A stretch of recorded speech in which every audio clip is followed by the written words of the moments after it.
earlier have connected, let me reiterate a few things.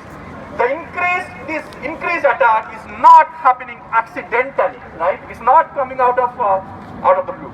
Anti-China rhetoric and anti-Asian racism is a deliberate tactic of the US ruling class. Politicians and the media also plays a big part in that. The capitalist class, which fears Chinese competition, knows it needs to indoctrinate the working class with racist ideology because it will be essential in the event of a conflict with China. They know that in the event of a new war, the victims of US imperialism need to be seen as less human. They want to train the population to ignore the voices who will inevitably object to that war.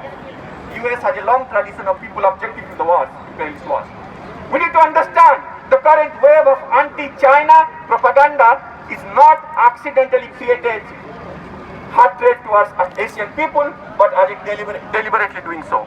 It's a deliberate dehumanizing tactic. Let's investigate history a little bit more. US imperialism has brought only death and destruction to Asia.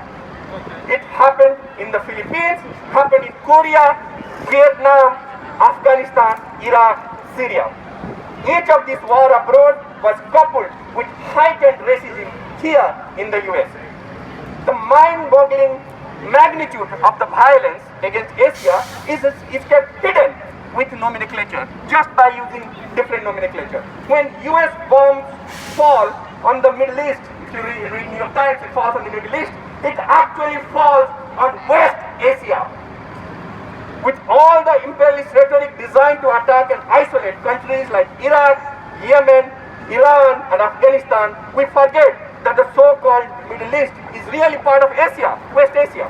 We have got to understand it is imperialism that is at the root of racism.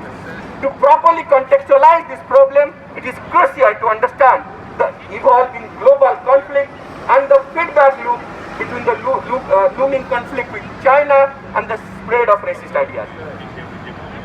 With regard to provoking a conflict with China, Biden is no better than Trump, who constantly scapegoated China for the virus. Toward the end of Obama's tenure, the US began its pivot to Asia, and in this regard, Biden is continuing Obama's legacy. The pivot to Asia was an explicit policy decision to wind down the war on terror. You remember the previous war on terror in West Asia, and to instead focus on great power conflict between United States and China. The thing with this pivot to Asia is that I'm South Asian from India, right? So India is being used as a pawn, part of this, as a tool in this pivot to Asia.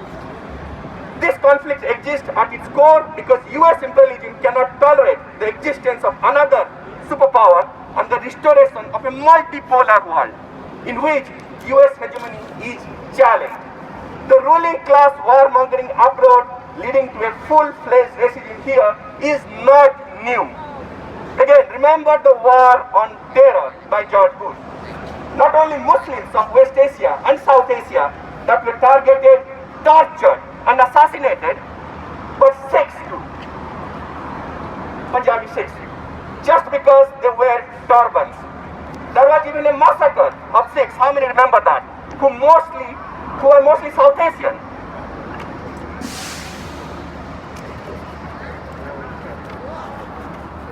In a Sikh temple in Wisconsin by a white supremacist.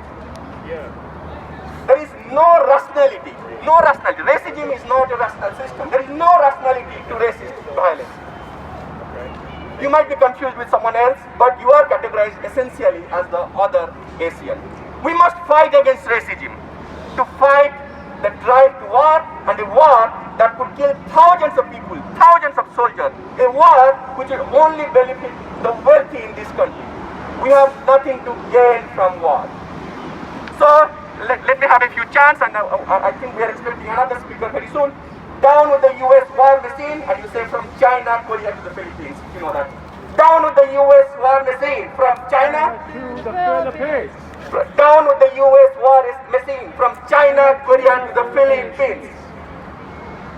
So, okay, let me see. Joshua, are you here? here yet? Okay, Joshua will be joining us shortly. Yeah, so we have an online event lined up for April 17th, and how Asian and Black Americans have shared history of struggle against racism and imperialism, as Nino mentioned. So please take a flyer for that, and please do it's an online event.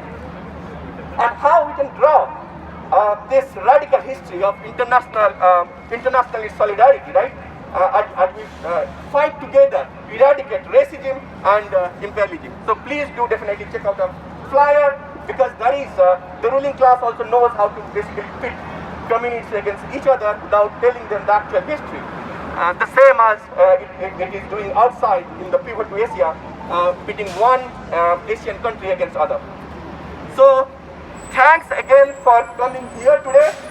Remember, this is the first step to fight for justice, the fight for liberation against racism and imperialism. We need to make our voices heard, and we are strong together than apart. If you are angry and you are determined to keep fighting racism, to keep fighting against war, to fight until we are free, join an organization. If you are interested to join the mailing list of answers, please do fill out. We have a sign-up sheet going around, which is actually at the table. If you are interested in other organizing, talk to any one of us after the event, and or make your own organization. We need to be organized, because the ruling class is super organized. So we have to be really organized to fight back. As working class and oppressed people, we are in it together, and we must fight together. The people united will never be defeated. The people united will never be defeated. The people united will never be defeated. Down with the U.S. war machine. You said down with the U.S. war machine. Down with the U.S. war machine. Down with the U.S. war machine. Down with the U.S. war machine. Thank you all for coming, and please we can chat after the event. Thank you for coming.